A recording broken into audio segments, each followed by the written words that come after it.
हाय दोस्तों, नमस्कार। हम आपको बीच एक कन्यादान गीत सुनाने जा रही हूँ। अगर अच्छा लगेगा तो मेरा चैनल को लाइक सब्सक्राइब जरूर कीजिएगा।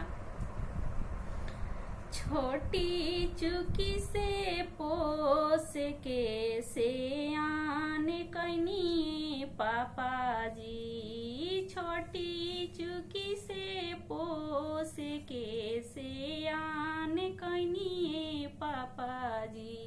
जांघे बैठा के कन्यादान कइनी पापा जी, जांघे बैठा के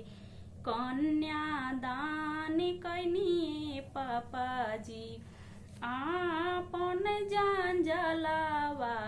उतार देनिए पापा जी, आपन जान जलावा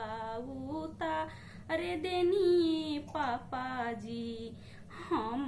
के जान जलावा में डाल देनिए पापा जी, हम के जान जलावा में डाल देनी पापा जी, अंगूठी पहना के फूसिला देनिए पापा जी, अंगूठी पहना के फूसिला देनी पापा जी, हाथावा धारा के कन्यादान कइनिए पापा जी, हाथावा धारा के कन्यादान कइनिए पापा जी,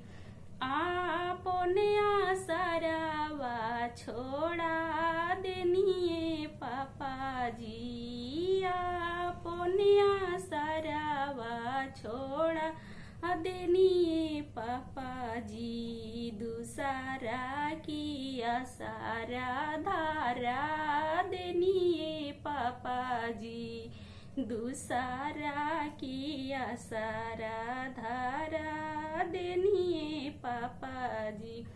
औरतिया देखा के मनवा मोह लेनिए पापा जी, औरतिया देखा के मनवा मोह लेनिए पापा जी, डोलिया चढ़ा के हम की विदा कइनिए पापा जी, डोलिया चढ़ा के हम की विदा कइनिए पापा जी, आपने दुआरावा छोड़ा देनिए पापा जी, आपने दुआरावा छोड़ा देनिए पापा जी, दूसरा की दुआरा बैठा देनिए पापा जी, दूसरा की दुआरा बैठा देनिए पापा जी, आपन हाथावा छोड़ा देनिए पापा जी, आपन